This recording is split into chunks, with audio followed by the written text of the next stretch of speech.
Welcome back to Q&A with Robin and Brandi Cunningham with Expert Dog Training. I let you say that because it's kind of your thing. It is. So. It's mine. Okay, so there were some questions we didn't get to answer last time, so let's jump back in. So one of the questions that I get asked all the time, and we're gonna we're gonna restart with this question here. All right. This question here, you almost sounded like you were from Alabama for a minute. You know, I have my tooth pulled and I can't open my mouth all the way, and I've realized that if I just don't open my mouth all the way, don't smile too much. The question is, how do we get huskies to stop attacking chickens? And really, that's any dog with prey drive. And you answered that question pretty well, but let's finish it up. Yeah. Okay. So this is part 2 for the Q&A for this section. We had to go ahead and end the last one, but let's finish what we were talking about. We had a dire emergency. Wow. So with this, you really want to work on recall. You want to work on your relationship with the dog, and don't let the dog off leash near the livestock or whatever its prey is.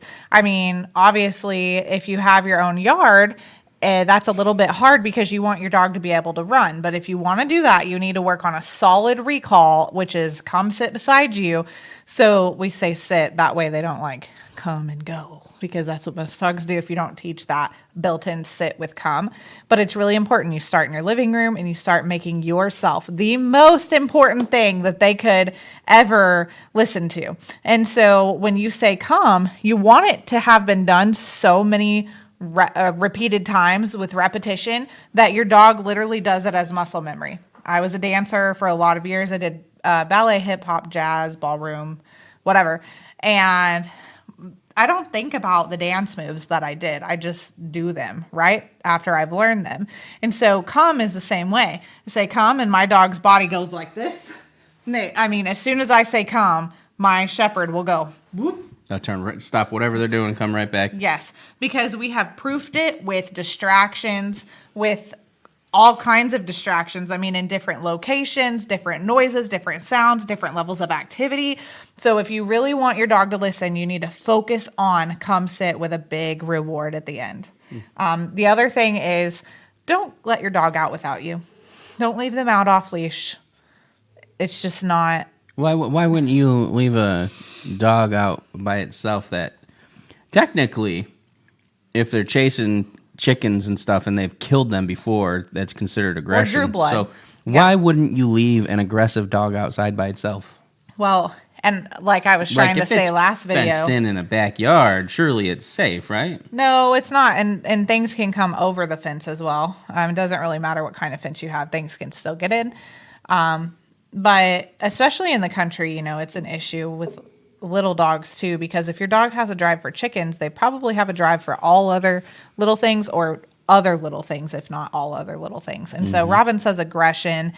I don't like to label a dog as aggressive, most dogs, because I have the sweetest dog who is a couch potato. It's good with everything and everyone, every dog, every child. I mean, every animal loves donkeys, love goats, love horses. But when it comes to chickens, he likes to eat them. And so I understand, like, hearing that term aggressive is a little harsh and brash to hear about your dog, but it is a form of aggression. And so it doesn't make them fully aggressive, but in this regard, they are aggressive if they're killing chickens. So never let them out off leash or unattended around livestock. And there are ways to train them to completely ignore it and desensitize them so much that they won't go after him again. But I think once you have an incident where there's been blood drawn, it's just best not to give the dog the temptation. So you want to set them up for success. And that means doing your due diligence, teaching a really good recall, working on it every day, even twice a day, even if it's just 5-minute sessions. Anything's going to really help you. And then how committed you are will determine the success of your dog. I mean, it's really determined based off of how committed you are to working on recall, and then distractions too. I mean, if you get that down and you want to advance, you can start teaching stability commands like a place command where they can hold a place on a place cot around the chickens and you really work up and work through that. But that's for a whole nother teaching. That's for really more in-depth training. But this is a really good place to start. Don't let them off leash. Don't do it. Also, though, don't chain them up outside because there's so many studies now that are showing spinal injuries after repetitive running to chase something and then getting jerked back by a chain that they're on. So don't tie them out. Put them in a crate inside if you don't want them running loose. Find a run that you can have outside if you're of the mindset that your dog really needs to be outside, which I get it. It's not my favorite decision, but I do get some instances it has to happen, I guess. Find a way to contain your dog when you're not there. So here's the next question I have for you. Okay, this one's one that I've heard people say before. Well, we just had this baby, and I think we're going to have to get rid of the dog and give it up because the dog is jealous of the baby. Or I just don't trust my dog around the baby. So what would you do to address the jealous dog? Like, is there an introduction process, or what would you do to help somebody in that situation that maybe they just love their dog and don't want to give them up? But when you become a parent, if you don't trust your dog, you perceive a threat, you get rid of the threat, and you don't think you're going to until you have a kid, and then you realize that kid's your everything. So how do you help a person cope with that? I'm going to just go ahead and pull the example I had today. First of all, I take it seriously. I don't know the dog and I don't know your kid. Obviously, this question was geared towards before being a toddler because I specifically asked for clarification. Dogs are returned to the rescues and the shelters all the time because of this question. So it is very important that we address it. Not only for safety, but for the longevity and life and happiness of the dogs as well. I think it's really important that we don't judge a dog right when we bring it home from being adopted or even as, even a dog you purchase. Like, just don't judge it by its cover, essentially. It takes 21 days for a dog to even decompress enough to feel safe in your environment. It takes 3 months for them to decompress enough to show you who they are. What happens what does that mean, like, to decompress? What happens after 21 days? What are we looking for at that point? Less anxiety, and they start to know your routine, and they can trust that you're going to let them out at the same time every day. They can start trusting you, and when they have that foundation of trust because you've been consistent with your routine, then they start to feel like, okay, they can start to come out of their shell a little bit. Now, what if, say you have a dog and you've had it for 21 days? Would you say that would be within that time frame would be safe to see if they were going to display any negative tendencies? No. I mean, I think that you definitely can, but I don't think you've seen everything by then for sure. Now, if a dog is just coming out and they're growling and snapping at your kid, that's enough for me.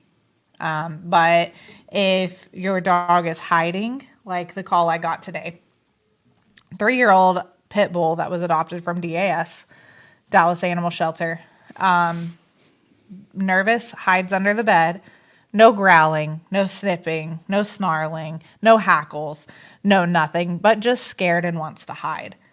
That is a dog that is just scared and overwhelmed by their environment. Now, I can't predict to you what they're going to do in the next 3 weeks. Mm-hmm. But I can tell you, if you don't give them safety, that fear will possibly turn into aggression. They'll try and react on the fear. Yes. Now, right now, that's not an aggressive dog. That's a dog that's terrified. Just absolutely terrified and underconfident and insecure and doesn't know what's going on and unstable and anxious and all the things.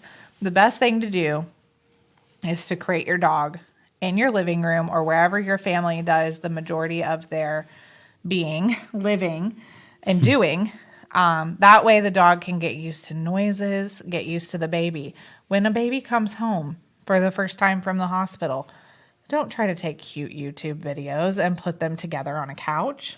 Like, just don't, You want to give that dog time to crate in the environment where the baby's at, in a safe crate that's locked securely, and allow them to get used to the noises in the new routine with the baby, because while it's a transition for you, it's also a transition for your dog to start learning your routine, because you don't know your routine, because we don't know until our babies tell us what their routine is when they come out. So there are some pretty clear signs. A dog should never growl at a baby. And I could get disliked for that, unsubscribed, unfollowed. But as a mom, I'm just being realistic to those trainers out there who don't have kids and they really don't understand. Your dog cannot growl at a baby. I want to be very clear about that. So if you're having that, they need to be separated immediately, because that's a warning sign. There are some trainers out there that would say that's a good thing. They're communicating what's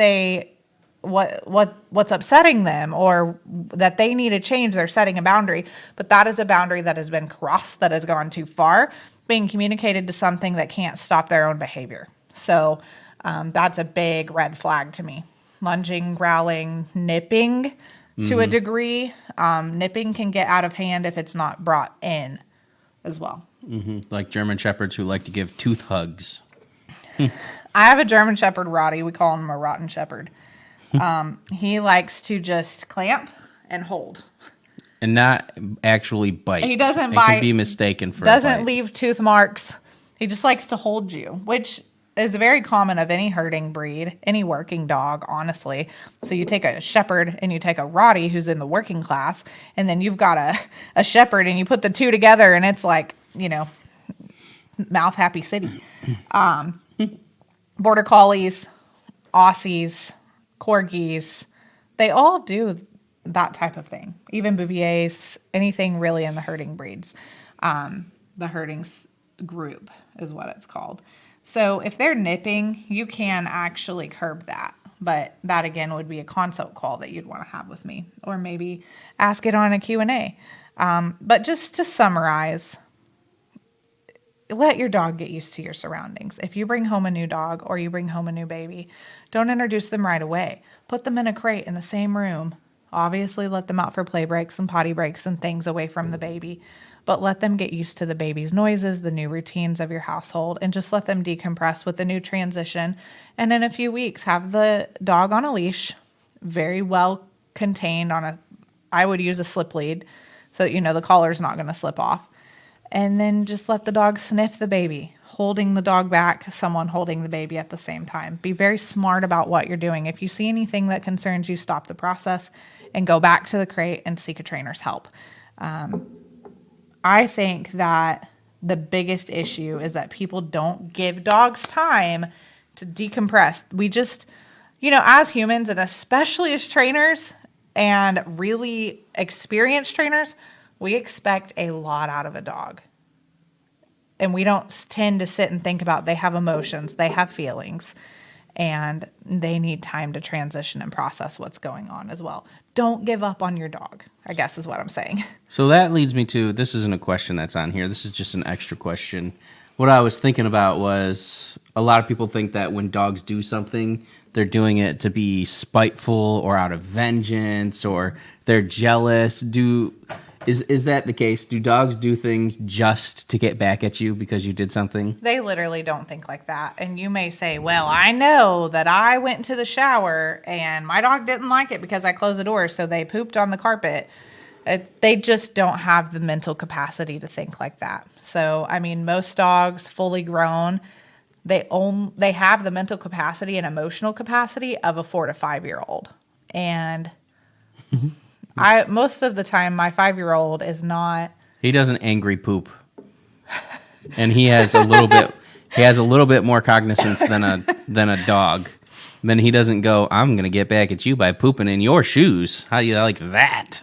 Yeah. And he doesn't think like that at all. There's no sarcasm. He doesn't understand sarcasm or what it means to get back at someone. Like they just don't think that way. Right. And we're not saying that dogs are dumb. And I honestly believe that not. Dogs can hear you. They know what you're saying. They can communicate. I've seen them communicate with their eyes and with their head when they want something. They do certain things to try and tell you they're hungry. They'll lick their lips. If they want to go potty, they'll keep looking at the door or pacing or something. So I'm not saying that they're not intelligent, but they're not petty like humans. Right. They're not thinking, how do I get back at them? Yeah. What they would prefer is that you just love them, because how long is the memory span of an animal? Like, why is it? Because memory span and in time corrections of like a dog, when they what is the time frame about for them that they'll forget that they've even done it? Yeah, I think that I'm going to reword what you're asking. Yeah, do that. Their memory is forever. I do know dogs that have gotten dementia, but typically they remember things well. But their ability to understand and focus on something is typically short. So what an in-time correction means is at the very moment that they're doing the thing that they need a correction for is when you correct them. You don't correct them a second later because they've already forgotten what they were doing. They're on to something else. So an in-time correction is really important so that you're clear in your communication. Otherwise, they're not going to understand. Take what we just discussed. Let's talk about potty training for a second. Rubbing their nose in their poop is cruel. It's kind of abusive. And it has nothing to do with training them. I mean, it's actually pretty terrible. It makes you feel like you punish them, and it makes you feel good about yourself. It's basically. it's a control issue because you it don't really know. is. Or it's a just lack like of understanding. It's like parenting, But that's what people are taught. That's what people know. That is what people are taught, and it can be a lack of understanding as well. Not just trying to give our opinions on that. But they have to be corrected at the time that they are pottying in the place that you don't want them to. Otherwise, they're not going to understand or make the connection of why are you rubbing my nose in this. So that would be a really good example of correcting them in time and not going, do you remember what you did over here? Because they don't think like that. They don't understand what you're saying. They have no idea. And they'll forget that they even went there and went to the bathroom until they walk over and sniff it and smell it. Right. And that's the reason why dogs go and like pee in the same place over and over again. It's not because they're trying to be petty towards you. It's because they peed on your shoes once and they keep peeing on your shoes. They're not getting jealous of you. They smell the urine that they left there, and now they're going to keep peeing there. Mm-hmm. Or they were never corrected. Yeah, and maybe a combination of both. Mm-hmm. I would assume most people would wash their shoes after they get peed on. But if you don't wash it with the right thing, the ammonia won't be neutralized. So last question, how do you keep a dog's nerves down or calm, like when you're moving, or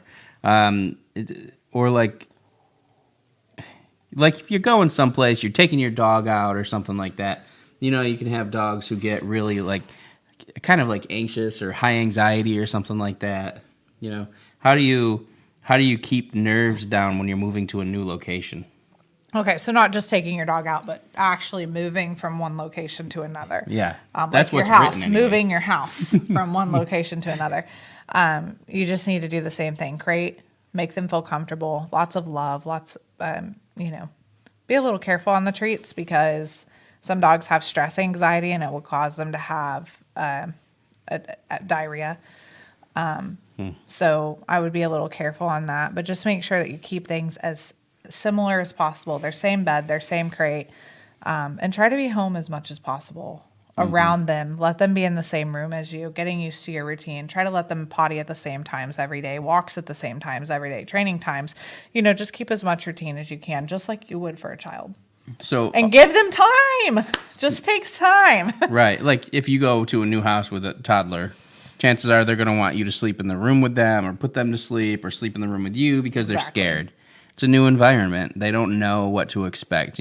Every house has its own thing going on, and not for nothing, but dogs can see things that we can't see. So they're, you should trust Spiritual them. things. So a lot of this stuff that we've talked about, that we've discussed and shared, this is all stuff that you understand. You've gone through, 20 years or so of dog training to learn and acquire this knowledge? Yeah, I actually started training dogs when I was 8 or 9 to make money as a kid, whereas my friends were doing like lemonade stands and stuff. I was training all the neighborhood dogs. That's awesome. So all of this stuff you implement into board and trains and stay in trains and so forth. So what would you get? Like, obviously you have this wealth of information. What do you specifically get when somebody signs up for a stay and train or a board and train or online lessons or something like that, if you offered that?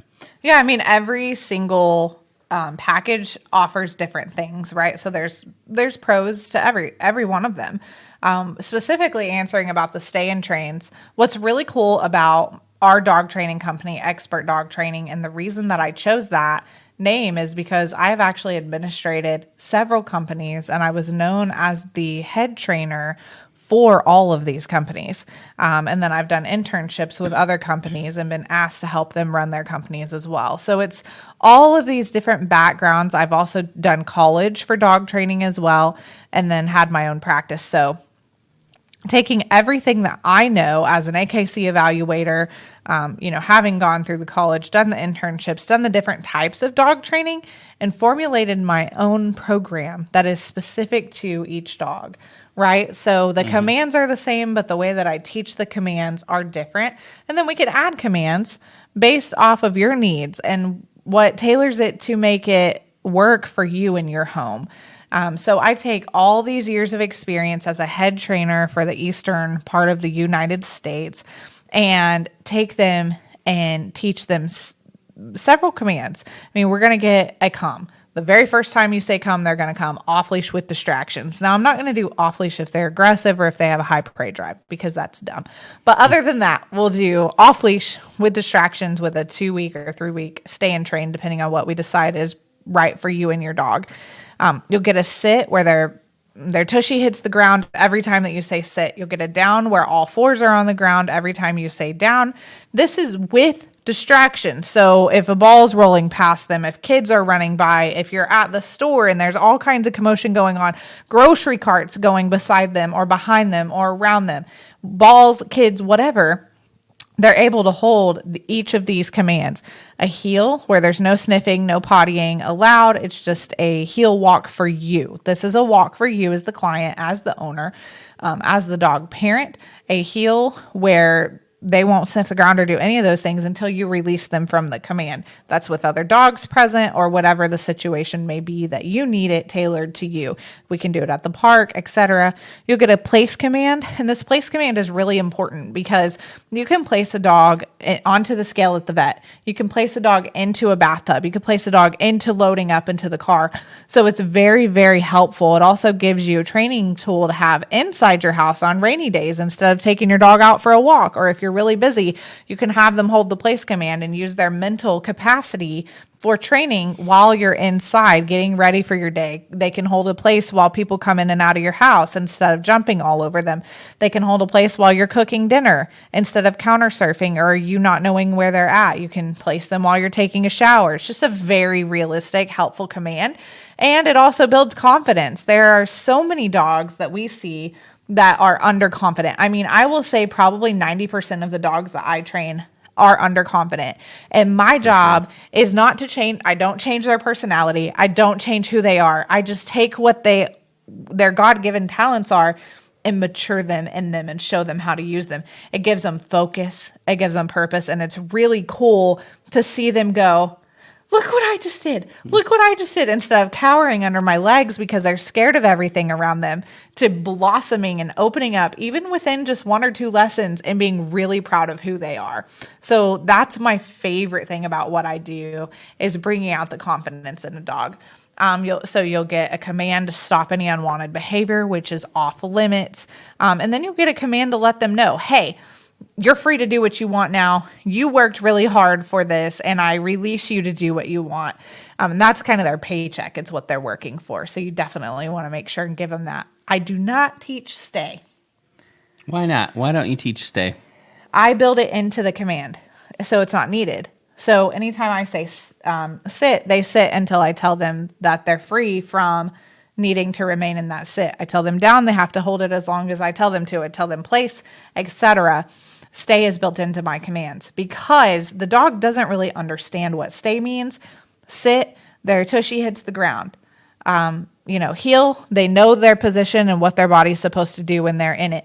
Down, all fours hit the ground. But when you tell a dog stay, there's no action associated. Yeah, no action associated with the term. So they don't really understand that. people who have gotten their dogs to stay, they understand the body language. Usually they'll go stay and they'll walk away.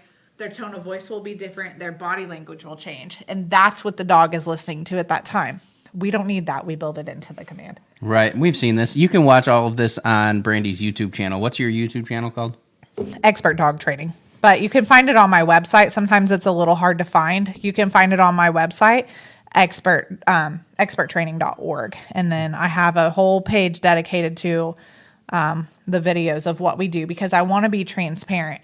So that's the other thing. When you have a dog come stay with us, it'll stay in one of my employees or my household. This dog becomes a part of our life. We send you pictures every day or a video update. So usually a picture one day, a video update the next. Or sometimes I just send all videos. It just depends. But you will know that your dog's being fed, watered. I'll update you on how they're eating, drinking, playing, behaving, doing with the exposure to things around them. You will always be updated every day and be able to call whenever you want to video your dog, see your dog. I also give you weights so that you know that your dog isn't losing weight while they're with me. I also take into consideration how many calories they use while they're working versus how the calories in the treats that I used and all those things. You get to determine, is it okay if I use this treat for your dog? And all those types of things. You also get potty training and crate training when they're in a board and train with us as well. And if you choose the extended stay and tray or the one that's a little longer, they'll get all of that work in public.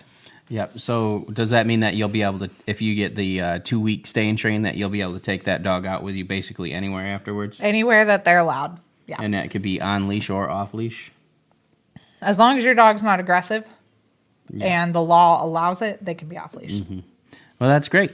And so what if, tell me a little bit about your history before being a professional dog trainer. What happens if your dog that you're training has a medical issue? Well, I am first aid certified, first aid CPR certified. I think I said it before, but I'm also an AKC evaluator for some different things. But I'm also a registered nurse. And so that helps as well when it comes to knowing that I have the compassion to care for your animal. I don't really have animals that have medical issues when they're at my house. But we talk about all that beforehand. If something like that were to arise, how I would handle the situation, I wouldn't do anything without your approval, first of all. But I have a lot that I can recommend that's up my tool belt. And we have emergency vet contact list that you fill out for us to take your dog to as well if something were to happen. But I've never actually had anything happen. Right. I know that, and that's good. So I think that will probably about cover it. We should probably wrap it up here. Do you have anything that you would like to add? No, I just want to say thank you for your time and for believing in us as a company and trusting us. My goal is to see you live your best life with your dog, making memories as your dog's being part of your family. Sometimes it can be really hard to integrate your dog into your family without the proper tools. And I don't want to see dogs return to shelters. We actually have a sanctuary as well, and we help out rescues for free as much as we possibly can. So even if you're not interested in board and train, I would highly encourage you just to check out our Shalom Sanctuary and Adoption page on our website. Again, experttraining.org. You can check the Adoption Sanctuary tab and check out what we're doing there too. Awesome. All right. Well, thank you guys for joining us, like Brandi said, and we will see you again very soon. So until next time, bye.